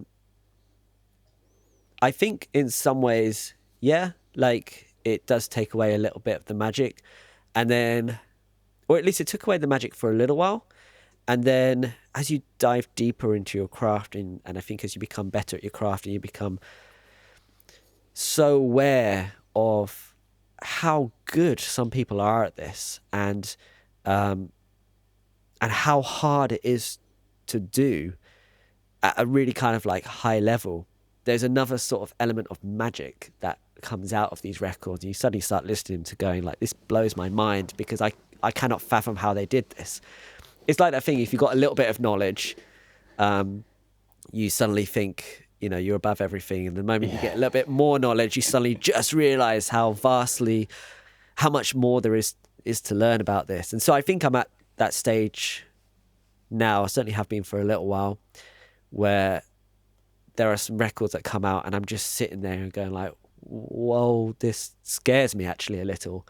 And there's another form of magic. And I think I've been lucky in the last kind of year or so where I've really pushed to only work with artists that I really love. And so I can kind of go back into that world where I am a teenager listening to records in my bedroom, reading like cover notes and all that kind of stuff, and falling back in love with all of that, and trying not to like getting out of that, like, oh, it's a day job kind of thing, which it does get to sometimes. Like, I think we can all admit that sometimes we're like, yeah, I'm just, this is just my 8 hours today, Yeah, of course. I mean, not every day is going to be that big ethereal moment, is it? The reality sets in every now and again. But it's interesting. I mean, I kind of find myself doing a similar sort of thing, I guess, in a sense, in that I find now I'm consuming less range of new music, but the tracks and artists that I do love, I'd listen to those songs to death, pulling apart every little element and finding something new in it, and just absolutely loving it that much. And so, yeah, I guess similar sort of thing. Like I'm finding just deeper magic in some stuff that I do love, but also finding a lot of other stuff. I'm finding it hard to accept newness at the moment. New music, it's things just sort of come in and out. I don't remember them. I'm quite happy to listening to the 10, 20 tracks I've listened to for the last month just on repeat. Yep. And really taking a deep dive into it. So yeah, that's really interesting. Good to know I'm not alone on that. Well, I think it's interesting how you're saying, sometimes I think because we've got access to so much music, we kind of feel like we should be listening to it all and appreciating it all. And actually, like, that was never the case for the entire existence of the record industry. And every week, maybe like 5 records would come out or something that, really hitting the stores. And I think you've got to sort of distill it down and go, well, no, this is what I'm into. And actually, this is what I appreciate. And I'm going to stop pretending to try and know everything that's out there. It's like when you first get into like films, or you first get into music, and you say, "Oh, have you heard of this band? I can't believe you haven't heard of them." And actually, there's quite a power in, I used to do that thing. Oh, I think I know their name. I'm sure I've come across them. Like, knowing in the back end, I'm sure I haven't. And there's quite a lot of power in actually say, "No, I never heard of them, mate." But like, show me, like, let me enter the world and see what you're passionate about. And when you drop that expectation from yourself, then I think you can begin to love what you're doing, because there's no pressure to find new artists. Yeah, no, I know what you mean. It's interesting seeing those changes, isn't it, over the sort of, certainly the time that we've worked in it, and perhaps even longer, the technological changes, the behavioural changes in the way music is made and consumed and paid for even. And so I'm kind of interested to hear, for you personally, what does your next kind of like 5-10 years sort of look like? And then maybe, the industry as a whole, where do you think we're going? What do you think things look like? Bit of conjecture and bit of guesswork, but it's always interesting to see what people think of it. Yeah, so I mean, for me personally, which is probably the easier question to answer, maybe. I don't know. I've never really had much of a plan. I've always just sort of gone with the wind a little bit, and so I think for me, I would love to get into film music. I'd love to write more in that sort of world.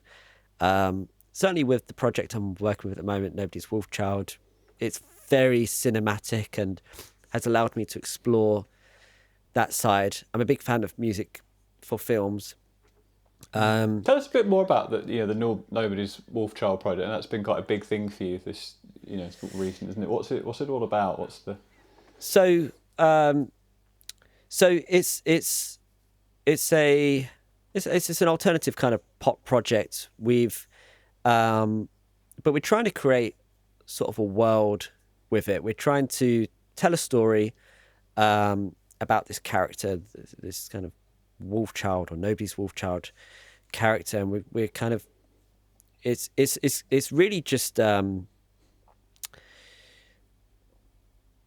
guess it's the easiest way to kind of put it is kind of our view, or more specifically her view of humanity, and kind of what humans have done to the natural world, and our idea that we're somehow different from it or above it, or that it's a resource that we can take from, and by doing so we destroyed it. And it's her essentially rejecting all of that.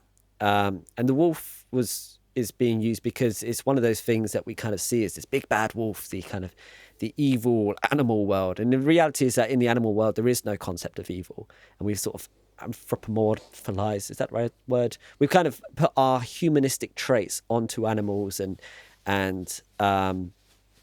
so that's this concept of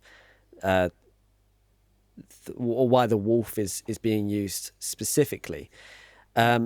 So there's the 12 records done at the moment, and they sort of outline this story in a way that music does, where it's not very specific, but kind of like you can read between the lines and find this story of this wolf child. We're not quite sure if she's human or if she's like part human or animal or from a different planet or whatever. Like that can be whatever you want it to be. And it's her coming into humanity, getting like sort of allured by the trappings of humans, wealth, and all these kind of things, and then seeing how much it destroys not only the world but you as a person, and how those sort of ambitions can make you less human. And so her then rejecting that, and actually then eventually getting very angry and cynical about it all. And so she goes down this sort of like dark path, and but it's a story that's kind of told in, as I say, in only a way that music can, where it's not so like on the nose. It's sort of like something for you to traverse through. And we're creating these visualizers for every single release. Wow. Like visualizers come music videos. The first one we released is The Fall, and that was released about just over a week ago. And so this is literally, you see the wolf child falling from the sky, and it's all very like cinematic and slow motion, and very well done. The team that we've got behind it are absolutely insanely good. And you see her sort of falling from the sky, and it's kind of like introducing this character, and there's like some real tragedy in the song itself. It's almost like it's an opera. It's wow. It's very tragic and big, and everything I want from music, which is real kind of like this. We've got a really good symbiotic kind of working relationship that we developed for a long time. We've been working together for maybe a year and a half now. And as I say, now I pretty much work on it full time. And it's that thing when you first start working with an artist, and you're sort of like, okay, I think I get where this is going. And as you kind of develop, and then you go like, oh, I love this record. It's like, do you? I love that record. And it's like, I love this artist. I love that artist. And it's like, oh, we can go deeper then. Like, this isn't just a pop project. This is something else. And this is what I could say. It just feels like the complete antithesis to like how disposable a lot of pop music can be. Yeah, but went for a breakup, wrote the song, churn it out, and forget about it the next week. Yeah. Well, this was exactly it. I think this is going to be a slow burn project that, we've got a lot of work coming out and a lot of work to do. It's so full on. But I think it's one of those things that in 10 years' time, people can still pick it up and go, oh, this is good. And it doesn't really...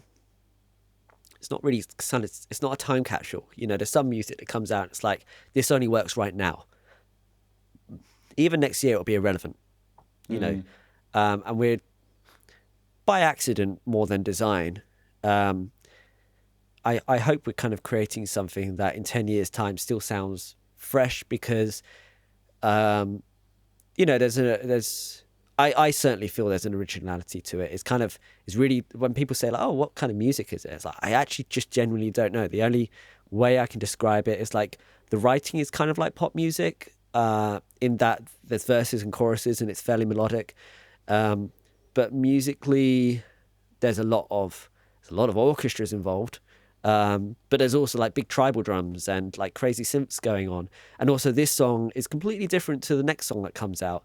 Where there's a lot more anger, and we've like got 3 organs playing at once, and and like it's it's kind of nuts. And it's the first time, you know, I mean, everyone, like when they hire you as a producer, you're being hired because they trust you to do what you do. But it's the first time someone has literally given me their baby and gone, do what you do. And sometimes, like, I'll be working on something, I have to kind of turn around and it's like, we haven't said anything for about an hour or two. Is this good? Are you all right with this? And she's like, yeah, carry on. I just want to see where it goes. And we might scrap it, you know, or it might be like the very thing that forms a fundamental base of the song. And that level of freedom for me as a producer is astonishing. Like, I absolutely love it. And as a result, I think we get the best out of each other. Good, yeah. It's nice to find those relationships, and it's nice to find those people that don't say no 10 seconds into a, you know, let's call it a bad idea or a wild idea. It's like, no, what are you doing? Let's wind back. It's like, let it breathe. Let's see where this goes. Like, sometimes, you know, you need the luxury of time, I guess, to be able to do that. But it's nice when those projects come up and you can stretch your creative limbs into places they might otherwise not have gone. Well, you know, when I was working at Mike's, the first thing I learned, the difference between, I'm not going to say a good or bad record because it's very, very subjective, but the difference between a quality record and maybe something that doesn't sound fidelity-wise as quality, it's just time. It's when I learned that, like, oh wait, there's been 10 different mixes of this record before you got to the mix that you actually liked. You know, very, very few people can afford that, and very few people actually know that that's the process. A lot of people, I think, tend to think, well, that was the mix that I was given, and bar me saying, can the vocals come up a little bit? Like, there's not really much more I can do with that. And to take a project to full mix, even mastered sometimes, and then go, do you know what, actually, we're going to rewrite the whole thing from scratch. You know, that is the creative process, but it's a creative process that, you know, it's got lost because labels aren't investing as much into musicians anymore. It's certainly not the grassroots kind of independent scene.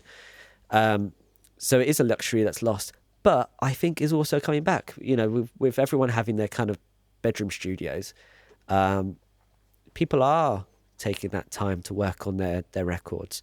You know, there's pros and cons in that, and I'm sure that's like a whole other topic. But yeah, certainly for me, it's been almost a sigh of relief. It's like, God, you don't want a record finished in a day. Whoa, right, come on, let's do this. So that time's coming back because people are able to be at home in their own space where, you know, they're not paying to be in a studio, for example, to work on a song. And so they've got that time back to kind of do some interesting stuff. And, you know, I think, you know, Billie Eilish is always the obvious example, isn't it, of what cool stuff you can do in a bedroom. And I think there's a little bit more to it than that now. But that's the roots of it, isn't it? You know, like just locking yourself away, just no pressure, just doing some cool stuff. Well, this is it. And I think with that project as well, I mean, it helps. She's super talented. She's a great writer, great singer. A lot of the vocal production comes from her. And a lot of the initial ideas in most of the tracks come from her. And I build on it. And, you know, it's really, really hard to find that symbiotic relationship as a producer and as an artist. You know, I always tell people the first most important person you meet in the industry is your producer. And you might go through 10 of them until you find the one that works for you. But once you find them, they're not only the person that helps you create the music you want to create, but should also be the person that helps you open some doors. You know, if they... this is why, like, there's some pros and cons to being able to call yourself a producer right off the gate.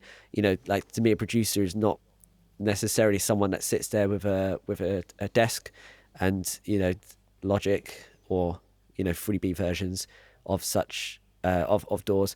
You know, they're someone that's been around a little while and kind of understands the industry, understands the process of record making, and can kind of go, do you know what, I know some people who would really dig this and they might be able to help you out a little bit.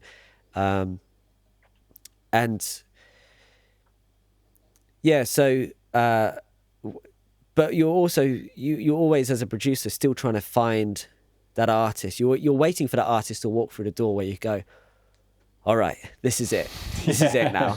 Like, this is, you feel that point. Something. Yeah, you feel that fire and you go like, this. And maybe that's why, we were saying about falling in love with music again and falling in love with your job. And I'm certainly in the middle of that. Like, I absolutely love these records. I love the project. I can't wait to get them out and show people what we've been doing because they've just been so much fun. Good. But yeah, it's nice to have those projects, isn't it? But yeah, I kind of took you a little bit off of a tangent. I was going to ask you just where you saw the industry as a whole in kind of, let's just say 5-10 years, or just generally, perhaps what the tail end of your career might look like, what the industry might be doing. Well, I mean, if I survive that far. Yeah. But no, I think that the industry as a whole, I think, we all see... It's very easy to kind of fall into this trap, like, oh, nobody's buying records anymore, and the record industry is losing money and all this kind of stuff. And there was actually a turning point maybe 2 or 3 years ago. Actually, you started to see it all coming back. Vinyl sales, streaming, income. Not that it reaches a lot of the independent musicians, but the record industry is a very, very new. And I think very, very flash in the pan industry. We're talking about a technology that's only existed for a little while in the grand scheme of things. And was able to make some people very, very rich at the beginning of it. And as time's gone on and technology's changed and the way people consume has changed, that industry as it is dying because it just simply cannot work. Like, people will no longer buy a really expensive piece of plastic that costs about 20p to make to hold some data when I can hold all the data in the world on this thing. People aren't going to buy that. And so the profit margins have to be reduced drastically. And so the record industry has to and is changing. We're no longer going on tour to sell an album. We're selling an album to go on tour. And people are much more interested in selling you merch and experiences. I think the digital space is really interesting now with like blockchain technology and NFTs and things like that. I think we're very, very early. At some point, people aren't going to be paying lots and lots of money for a JPEG. And I don't want to be like one of those people that's criticizing that. I think like there's some really interesting things behind that. And I think there's a lot of intrinsic value in that, and we'll only see what that technology is going to lead to over the next few years, like with ticket sales, with lifetime tickets for gigs, with vinyls that come with a digital equivalent, limited edition songs and all this kind of stuff. I think that's really interesting. That's a really interesting space. It can revolutionize potentially streaming. There's a company, Audius, I think they're called. Yeah. Yep. So they're looking at being able to pay people via the blockchain for their streaming. And I think, and there's tons of people trying to set up certain platforms so you can sell NFTs. Although any artist now can, open up an account on OpenSea and just sell their artwork and sell like limited edition versions. And people say, oh, people will never buy that. Well, you know what? Like, people are buying guitars for like 60,000-70,000 pounds just because Jimmy Page touched it. So maybe, there is some value in this. I certainly believe there is. If we're talking about like, Facebook's metaverse, I think that's going to be really interesting for music. And there's part of me that's very scared of that. And another part of me, it's like, let's just see how it works. Because as I was saying earlier, you can either look at it as something that's going to be part of your life or something that's just a tool. And I just try to look at the same place with thinking about it. I'm like, is this just pure evil? Like, is this the game we see in films now, like creating this, digital prison thing? Or is it actually like just the next evolution of, the phone, and it will just be something that we do? And it's a bit crap for about a decade, and then it kind of like, but I mean, like even with that, I mean, maybe it's a bit dystopian thinking, but it's like maybe it's the right way to go to kind of save our planet, that we all just live in these tiny boxes with virtual reality goggles, and that's getting fed through a feeding tube, but we're quite happy living our best life in this kind of fake world. Maybe that's the only way that we're not going to utterly destroy this planet. You know, and then you go one step further and you start getting into, wait, maybe if that's what's already happening, like you start looking into this, simulation theory and these sort of things.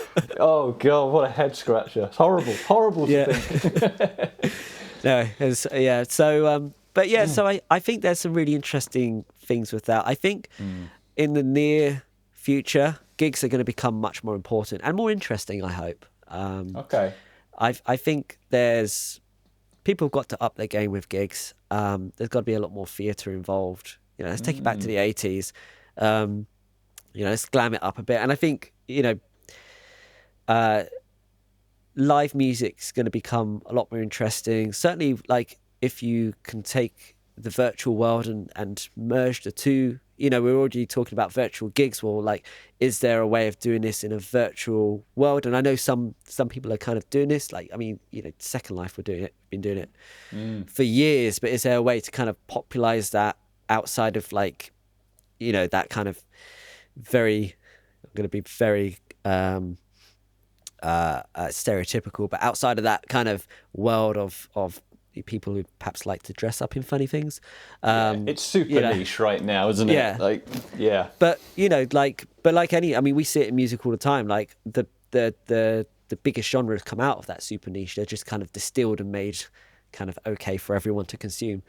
So I think the digital world, as it's evolving, is going to be really interesting for music going forward.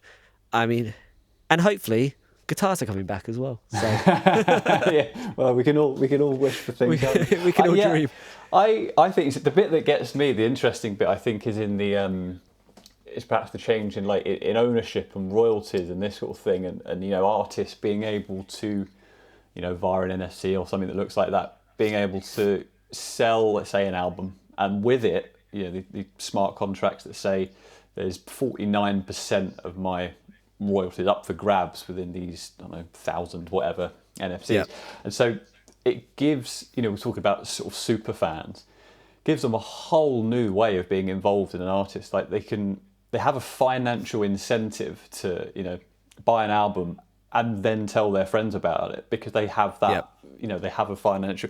I think that it worries me a bit in that maybe what you end up doing is start turning artists into the stock market. You know, it's like, well, I'm going to get involved in this artist now. I'm going to buy, you know, an NFT of theirs, get the ownership, and in years' time they'll be so much bigger, and I'll be able to sell it. And I don't know whether that's a good or a bad thing, and gamifies things in an interesting way. And I could be totally wrong. It might not pan out that way. But I feel like the royalties game at the moment is just such a mess. It's like that. Yeah. That is where sort of some creative destruction would be quite welcome, I think.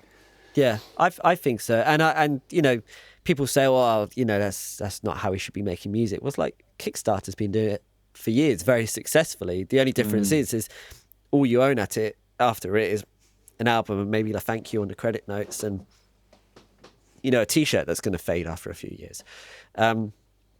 So I think it's the logical next step. I like this idea of some ownership. Like, I would love to be able to go, you know, I love this band. I think they're really great. I'm going to throw 100 quid their way. I'll probably never see that 100 quid again.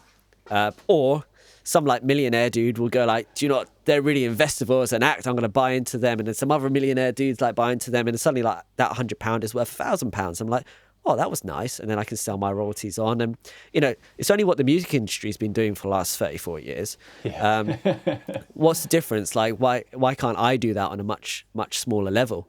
I don't think there's necessarily anything wrong with that. And in fact, like, you know, with smart contracts being able to, you know, an artist sells a record, but they retain 20% of that. And when it, you know, you could sell it for a tenner and it becomes £1,000. And then the artist then gets paid like 200 quid out of that transaction. It's like, that's great, because then that's long-term royalties based on the actual value of that product, as opposed to the system where we've got now where, you know, someone streams your record and you get 0.0006 pence or whatever it is. and it's cost you like £10 to get that person to actually stream that record once and then never stream it again.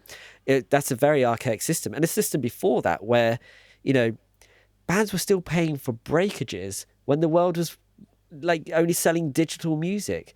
It's like, so surely this idea of using blockchain technology, if it's used in the way that I hope it's going to be used, and certainly I've got some friends very, very kind of big in that world, who really, really understand this stuff. And that is certainly their way of thinking of it. That's certainly the way that they're looking at it. You know, because this is a whole industry that was created from trying to disrupt the banking system. They are disruptors. They want to bring down these big things. I know for someone who's very, who is like has an investment company in this world, and his like number one criteria when he speaks to anyone about ideas, it's like, who are we fucking over? You know, that he just wants to break, like he wants to break the balls of big companies. And this is the world that you're working with when it comes to blockchain technology. And whilst it's like that, let's write the rules now. Before it's, you know, we're already starting to see it, but before the bigger kind of more corporate companies start investing into this world, let's write the rules now so that they have to invest in what it is, and let's make it work for the smaller people, which is what, you know, crypto has always been about. You know, certainly my understanding of it, it's really exciting, really, really exciting. Yeah, no, I couldn't agree. I think that's a pretty uplifting, positive place to start to wrap things up. And so I think lastly, I was meant to ask you this right at the beginning, but I didn't. But enjoying the coffee, having fun. I'm kind of amazed at the sheer quantity you're ordering. Actually, you get through quite a bit, I assume. Well, do you know what? It's funny. I think it's because I drink mostly espresso, and so anyone that understands espresso knows that you probably like make 2 or 3 until you make a good, decent one in the morning. And so you're using quite a lot of beans that you're not actually tasting. And then the quantities, shame, isn't it is a shame. You feel like such a waste, but then like when your end goal is to make a nice drink. But yeah, no, really enjoying it. And what's it, Baseline Blend? That's the one I've bought a couple of times now. Really, really enjoying it. But also like I got this reputation amongst people who come over to the house. It's like, so you come in and go, can I have a coffee? Yeah. And I got a bit obsessed with it. Still am. I think like as an engineer and a producer, you know, it's very easy to get obsessed with something like coffee because there's a lot to get obsessed about.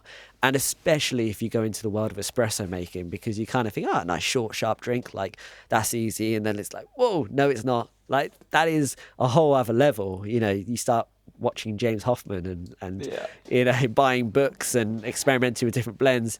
And you know, right now I've got a Gadget Classic, and I've got the Sage Barista Pro grinder, whatever it's called. And you know, but I've gone for a couple of grinders to find the right one. And you know, for those that are like super niche in their coffee world, I have changed the springs in my Gadget so that it comes out at different pressure. But I haven't quite done the PID mod yet. That's the next thing to do. Yeah. You end up treating it a lot like music, don't you? Like it gets all a bit geary and a bit nerdy, and then you suddenly realise, no, it's about making some coffee. You know, you start looking at ratios, and you're like, whoa, listen. But so I do love that kind of element of it, and it is good fun sometimes. But then sometimes you just want to wake up and have some coffee. You're like, oh, come on. Right, this bit, you know, I'm really enjoying your coffee, and I was glad that, you know, we sort of were able to meet on a platform like Instagram, and our worlds collide a little bit, and that's really lovely. And I like what you're doing as well. I like this kind of niche area that you're filling. I think, you know, there's a lot of crossover between being a musician, a producer, and an engineer, and kind of that sort of finicky world of coffee as well, and it's nice to have a a challenge and almost kind of restart that thing, isn't it? It's like, when suddenly you're looking to all the experts and you're again kind of like trying to kind of traverse your way through this world that you don't quite understand. And with music, like, I can watch someone and they have an opinion on something and I go, oh, that's a really interesting way of doing things, but I know that my way works and I've tried that way before and it didn't quite work for me, or like, yeah, I'm going to try that, but actually I will know kind of straight away whether or not that's a good thing for me to pursue. Whereas with coffee, I'm still at that stage. It's like, I don't know, like that could be the way forward. Yeah, you'll try everything, won't you? Yeah. So it's kind of, it's a very expensive hobby. I mean, like, I can't believe my girlfriend is so accommodating. She's coming out like really well on this podcast. I redesigned our kitchen. We had this like wonderful 70s thing when we moved in. The whole house hadn't been like changed since the 70s when we bought it. And so I had to put in a new kitchen. I was like, coffee bar? Yes. Yeah. And she said yes, because like, well, it's either that or I fill half the kitchen with coffee paraphernalia. Yeah. And so, I've even designed part of my house to accommodate my drug addiction. Yeah, that's exactly what I've got coming in the next couple of weeks. Actually, whole new station to get it all nicely displayed and kitting out. Because we've got so many bits around the house in different places, and the process is a bit all over the shop for me at the minute because I've got stuff in the kitchen, stuff in the living room, kind of flying around trying to make it happen. But yeah, no, I mean, my wife is equally, she's very much into her coffee, so it was more her idea than mine actually to get the station going, because it was. I mean, I think where it's going to go in the house is a bit daft. I don't think we really have the house to do it. But she mentioned it. Right. Like, well, I mean, I'm not going to say no. That's a fantastic idea, even if it's a bit impractical. But yeah, it's an amazing world, and there's so much stuff to learn. And I think you're right. There's a lot of crossovers between coffee and music, and perhaps why I enjoy it as much as I do. And get this like. I think the biggest difference for me was, although I'm talking to a lot of the same people, I still consider it a music company in most senses. Yeah. So the biggest difference was, I've kind of been in the service game for a while now. I've been as a producer, and that's how people know me. Now I'm suddenly got a product, and that's a whole different world, even just that thing. So that was a big learning curve. Yeah. And I think a lot of the stuff we were talking about earlier, the marketing and the relationships and all these things, I do find they're easier when there's a product. I'm not sure what it is. It just feels like things apply a bit more. You can think in marketing terms. You can think in terms of sales and all these things. I find that a lot harder with a service.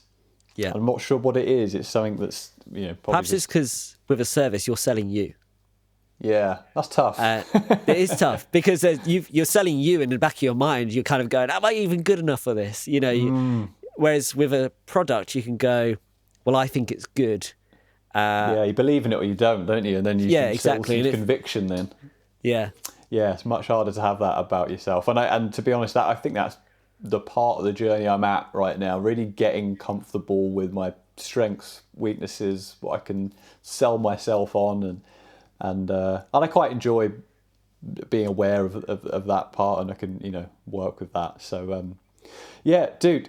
Thank you so much for your time. I've kept you for more than long enough, but I didn't want to stop you, to be honest. You were dropping gold left, right and centre. It was an absolute joy to have you on. I'm glad we could finally make this happen. Yeah, same. Yeah, let's definitely stay in touch. I'm 100% going to keep my eye out for this, the Nobody's Wolfchild project as that starts to roll out. And I'll definitely put something on the page about that so let everyone know. Amazing, and, thank you. Yeah, just thank you so much for your time. And we will speak soon. Definitely. No, thank you. This was really good fun. I really enjoyed it. So there we go. Thank you very much for listening again, everyone. I think it's some really, really great stuff in there. Some great insight from Matt about, the business of music in this independent scene, in this scene that's actually quite a bit bigger in terms of the number of people working in it than the glitz and the glamour that we all see and probably got into music for the right or wrong reasons. And it was just really great to hear him talk about that, hear about his journey, almost his conversion from learning about that world and working towards it, and then realizing that actually, no, it's not for him. There's another way to go, and how that's really works out for him. And I also thought it was really cool actually to talk about the art that's behind all this. I think it's very easy to get caught up in business and marketing and sales, and it's important because you're freelancing, that matters. You've got to know all that. But I think it can sometimes be easy to lose sight of the fact that behind all of this, driving it all, is art, and that's all you're ever servicing, and that's really special. And with that, make great coffee, make great music, and make even better conversations. Take care.